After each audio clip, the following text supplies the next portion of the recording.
Secondly, I feel like stepping into a bouncy house would be a recipe for disaster.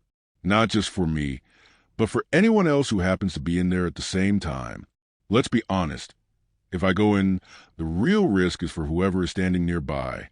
I'm not saying I'm a threat, but let's just say the odds wouldn't be in their favor.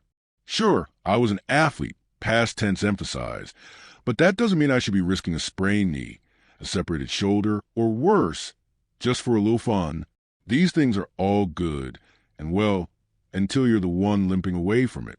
If I'm going to put myself in that situation, I need some kind of insurance policy, some workers' comp deal to make it worth my while. That's just how I see it. Maybe that's not an official company policy, but it's a personal one for me. Jason McCourty, ESPN NFL analyst and former Pro Bowl cornerback, joins the discussion as he does every week. And let's be real, he's been fantastic. The conversation, the insight, the memorable moments, it's all been top tier. So much so that I extended an invite to him for the big hibachi cookout at my place this summer. It's going to be an event, an experience, not just another meal. But before we get into that, let's talk about what went down this past weekend. McCourty was spotted at a major New England Patriots event, something that naturally caught my attention. After all, as a Patriot supporter, the first thing that came to mind was, why wasn't I invited? I mean, McCourty wasn't the host, he was a guest, but still, seeing it from the outside made me a little agitated. What's the protocol here? Should I have been brought along as a plus one? Should I have been on the panel with Field Yates and Mike Rice? If nothing else, I could have added some entertainment value, maybe even stolen the show.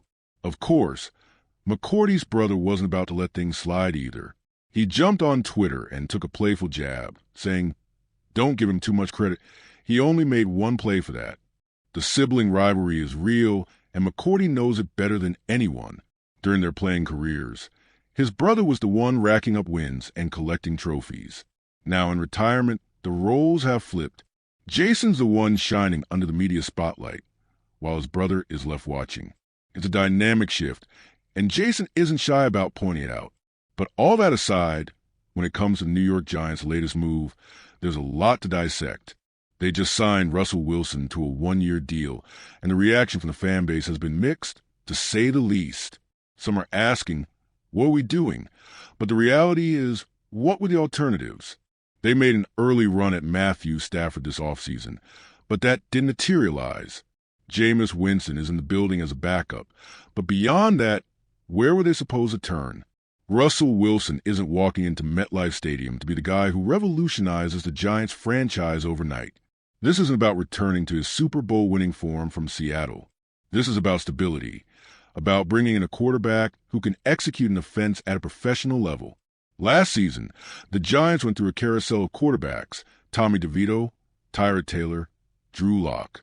It reached a point where evaluating the rest of the roster became nearly impossible. With Wilson, at the very least, they'll be able to run a functioning offense. And now, at that coveted number 3 spot in the draft, they have options.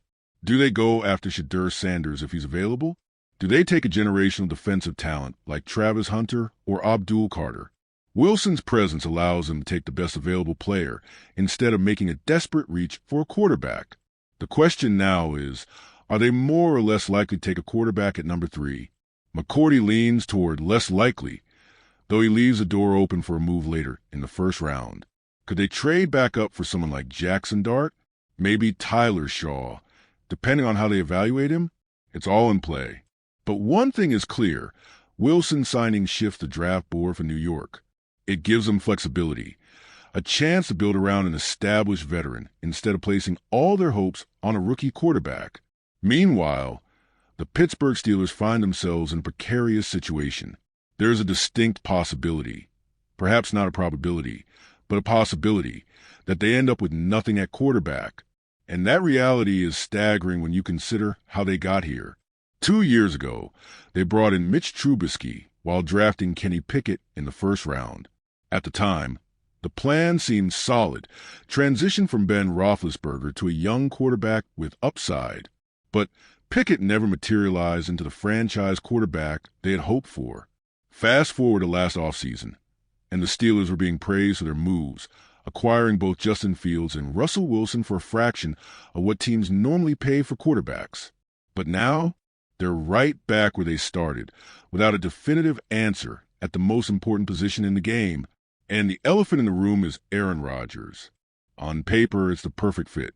Rodgers gets to walk into a situation with weapons like DK Metcalf and George Pickens, a franchise with a winning tradition, and a coaching staff that knows how to build a contender. So, why hasn't it happened? And more importantly, how long can the Steelers afford to wait? They don't have the luxury of pivoting to a proven option. It's not like Joe Flacco, Carson Wentz, or any of the other available quarterbacks are realistic long-term solutions. They're essentially forced to wait on Rodgers. The idea of trading for Brock Purdy was floated, and while it sounds enticing, it's unlikely that San Francisco would let him go. Other names have been thrown into the mix. Will Levis, Joe Milton, but none inspire confidence. The Steelers need to make a move, and they need to do it soon. At this point, anything is better than standing still.